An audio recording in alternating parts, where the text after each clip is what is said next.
Assalamualaikum warahmatullahi wabarakatuh. Perkenalkan, nama saya Esti Astuti dengan NPM 1212020004. Di sini saya akan menjelaskan data kuesioner primer. Data primer adalah data yang diperoleh atau dikumpulkan langsung oleh peneliti dari sumber datanya. Beberapa teknik pengumpulan data primer antara lain observasi, wawancara, dan penyebaran kuesioner. Kuesioner adalah daftar pertanyaan tertulis yang ditujukan kepada responden. Jawaban responden atas semua pertanyaan dalam kuesioner kemudian dicatat atau direkam. Kuesioner ini juga merupakan metode pengumpulan data yang efisien bila peneliti mengetahui secara pasti data atau informasi apa yang dibutuhkan dan bagaimana variabel yang menyatakan informasi yang dibutuhkan tersebut diukur. Lalu di sini ada uji SPSS untuk data primer. Yang pertama ada statistik deskriptif, lalu ada uji kualitas data yang dibagi menjadi dua, yaitu ada uji validitas dan uji reliabilitas. Ada uji asumsi klasik, uji regresi linear berganda, dan uji hipotesis yang dibagi menjadi dua, yaitu uji T dan uji F.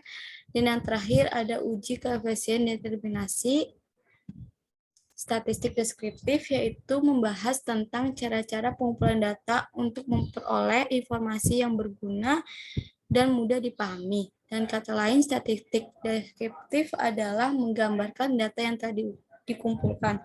Banyak cara yang bisa digunakan untuk menggambarkan data, bisa menggunakan tabel distribusi, grafik, diagram, atau dalam bentuk narasi.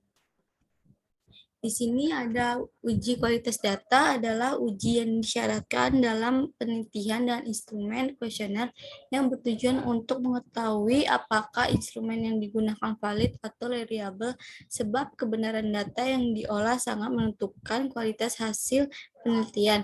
Nah, di sini uji validitas merupakan alat uji yang digunakan untuk mengukur keakuratan data yang diteliti. Pengujian dilakukan dengan melihat nilai corrected item di atas 0,3, maka item pertanyaan tersebut valid. Lalu di sini uji reliabilitas adalah pengujian yang dilakukan terhadap butir-butir pertanyaan dari angket untuk mengukur keandalan atau konsistensi dari instrumen penelitian. Pengujian dilakukan dengan melihat nilai Corenberg alpha di atas 0,6 pada tabel reliability statistik. Nah, sekarang kita lihat data kuesionernya. Di sini sudah ada data kuesionernya, analisis pengaruh kemandirian belajar dan motivasi berprestasi terhadap prestasi praktikum aplikasi software SPSS pada mahasiswa Universitas Yarsi Prodi Akuntansi tahun ajaran 2019. Nah, di sini ada 3 variabel, yaitu kemandirian belajar X1, motivasi berprestasi X2, prestasi praktikum aplikasi software SPSS Y. Lalu kemudian di sini ada variabel kemandirian belajar dengan indikator mampu bekerja sendiri, butir pertanyaan 1 dan 2, menguasai keahlian dan keterampilan belajar, butir pertanyaan 3 dan 4, bertanggung jawab, butir pertanyaan 5 dan 6, lalu variabel yang kedua, motivasi berprestasi dengan indikator mempunyai tanggung jawab, butir pertanyaan 1 dan 2, membutuhkan umpan balik, butir pertanyaan 3, 4, dan 5, kemudian yang terakhir, variabel prestasi praktikum aplikasi software SPSS dengan indikator inovatif, butir pertanyaan 1 dan 2, berorientasi untuk sukses, butir pertanyaan 3, 4, 5, 6, dan 7. Lalu di sini ada keterangan, 1 itu sangat tidak setuju, 2 itu tidak setuju, 3 itu netral, 4 itu setuju, 5 sangat setuju. Lalu di sini ada pertanyaan dengan variabel kemandirian belajar. 1, saya tidak merasa tergantung untuk mengerjakan tugas dengan teman-teman. Yang kedua, saya bisa mempelajari sendiri materi pelajaran yang belum saya pahami. Yang ketiga, saya mengetahui cara melakukan uji ANOVA satu arah dengan aplikasi software SPSS. Yang keempat, saya mengetahui cara yang lebih mudah untuk mempelajari materi praktikum aplikasi software SPSS. Yang kelima, apabila ada tugas dari dosen, saya langsung mengerjakannya. Yang keenam, saya selalu mengikuti pelajaran dengan baik saat pertemuan sinkronus. Lalu di sini ada pertanyaan, variabel motivasi prestasi. Yang pertama, saya langsung mempraktikkan langkah-langkah yang sedang diberikan dosen agar tidak tertinggal materi yang sedang diajari. Yang kedua, saya mengajak teman saya belajar kelompok apabila memiliki banyak waktu luang. Yang ketiga, saya bersemangat belajar dengan baik agar memperoleh nilai yang baik pula. Yang keempat, saya selalu mengikuti perkuliahan tepat waktu karena saya tidak ingin tertinggal materi yang sedang dipelajari. Yang kelima, saya selalu mengikuti perkuliahan agar bisa memahami materi yang diberikan dosen. Lalu yang terakhir, pertanyaan variabel prestasi praktikum aplikasi software SPSS. Yang pertama, saya selalu mengerjakan tugas dengan cara berbeda dari yang dicontohkan dosen. Yang kedua, saya suka mencari hal-hal baru tentang aplikasi software SPSS. Yang ketiga, saya belajar dengan rajin agar dapat menjadi orang yang sukses. Yang keempat, saya memiliki cita-cita yang akan saya capai. Yang kelima, saya terlalu tergantung kepada cita-cita saya. Yang keenam, saya selalu belajar dengan baik agar dapat memperoleh hasil yang maksimal. Yang ketujuh, apabila mendapatkan nilai yang kurang baik, saya tidak merasa putus asa untuk terus belajar.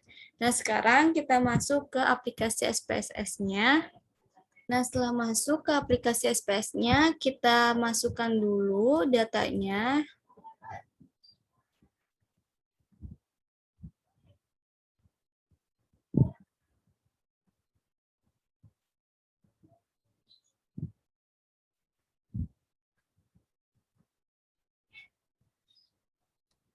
Nah, setelah sudah dimasukkan datanya, konsentnernya, di sini jangan lupa desimalnya kita ubah menjadikan 0.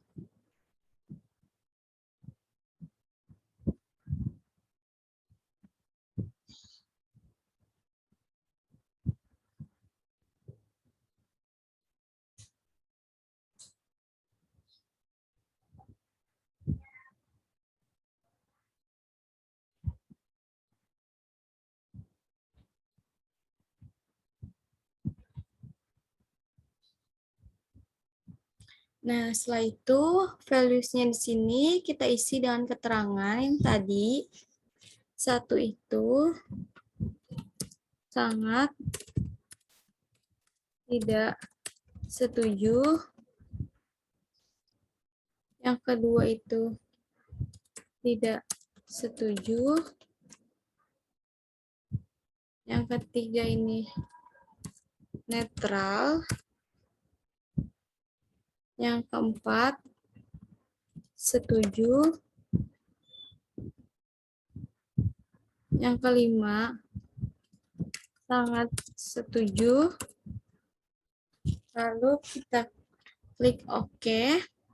Dan di sini kita copy, lalu kita paste hingga bawah, hingga W07. Nah, setelah itu kita klik data view, kita ke transform, compute variabel. Nah, di sini target variabelnya kita isi dengan total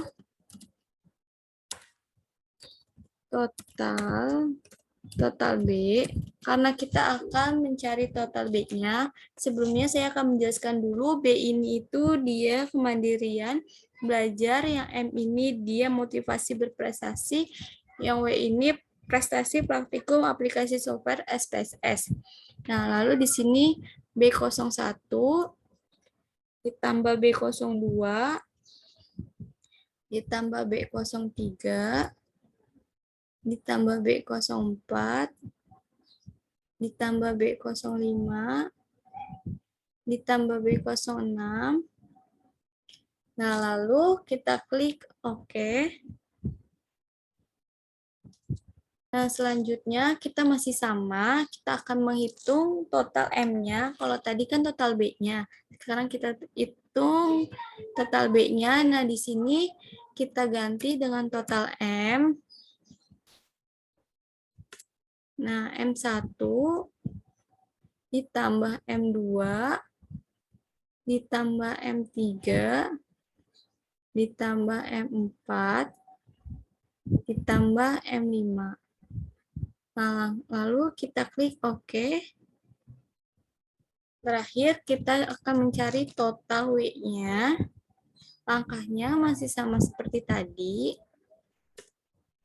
Kita ganti total. Terus lalu kita masukkan W01 ditambah W02 ditambah W03 ditambah W04 ditambah W05 tambah W06 tambah W07 terakhir. Lalu kita klik OK. Nah, sekarang kita lihat hasil total B, M, dan W-nya. Nah, di sini sudah terlihat. Lalu jangan lupa desimalnya kita ubah menjadi 0.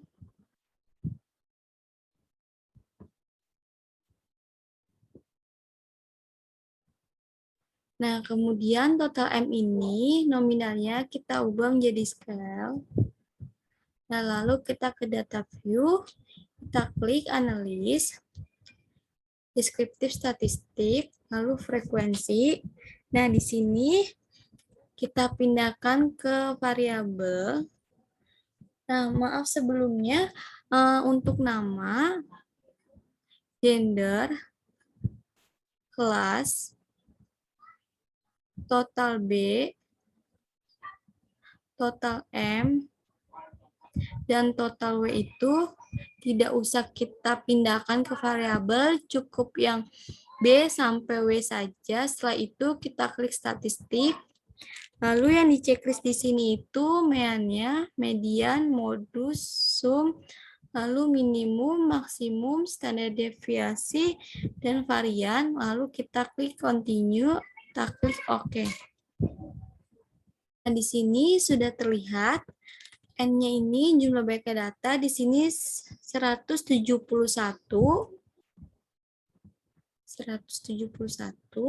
Dia dinyatakan valid. Nah, di sini bisa dilihat meannya, median, modus, standar deviasi, varian, minimum, maksimum, dan sum. Lalu kita lanjut ke tabel berikutnya. Nah, di sini di tabel B01 yang sangat tidak setuju itu di frekuensinya ini ada 4, yang tidak setuju itu ada 16, yang netral itu ada 44, yang setuju itu ada 70, yang sangat setuju itu ada 37. Jadi totalnya ini 171.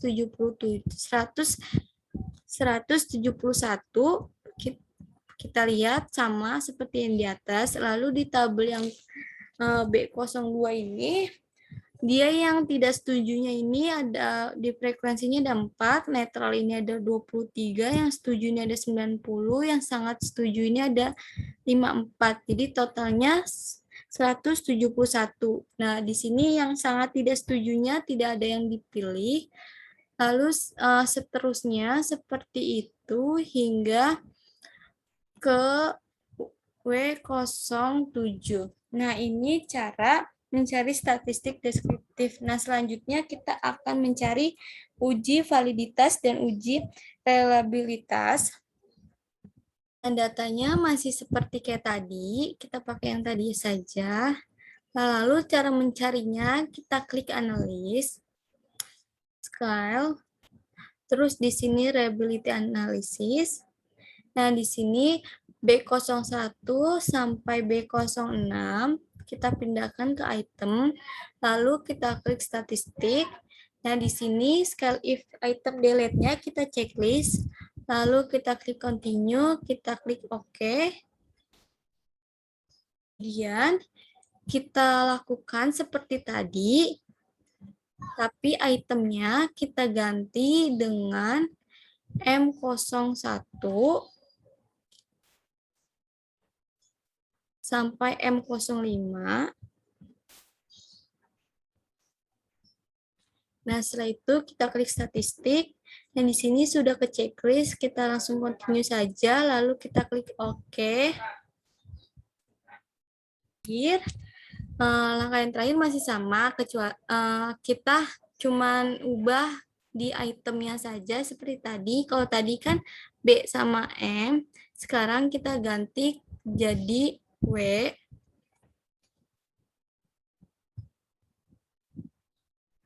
W01 sampai W07.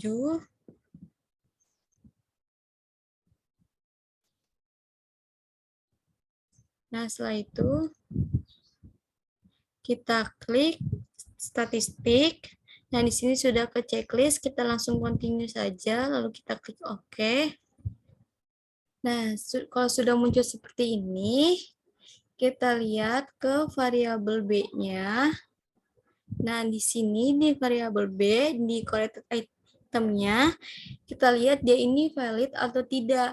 Jika dia di atas 0,3, maka dinyatakan valid. Nah, karena di sini B01 0,617, B02 0,616, B03 0,427,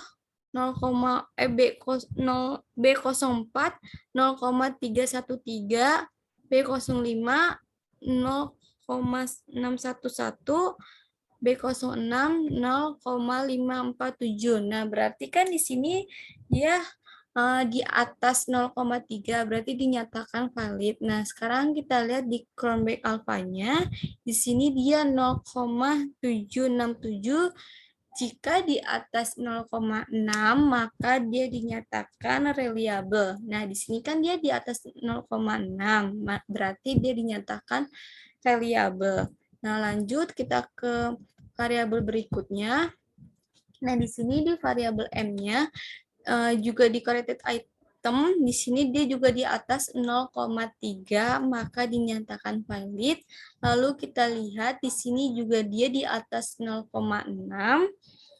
berarti dia dinyatakan reliable. Nah, lanjut kita ke variabel berikutnya. Nah, di variabel W ini, di corrected itemnya juga, dia di sini di atas 0,3 semua. Berarti dia dinyatakan valid. Nah, kita lihat di sininya juga dia di atas 0,6. Maka dia dinyatakan reliable. Nah, gimana kalau misalnya dia ini tidak reliable dan tidak valid? Kalau dia tidak valid dan tidak reliable, maka kita hilangkan atau kita ganti pertanyaannya agar item tersebut menjadi valid. Nah, sekian penjelasan dari saya. Selebihnya mohon maaf. Wassalamualaikum warahmatullahi wabarakatuh.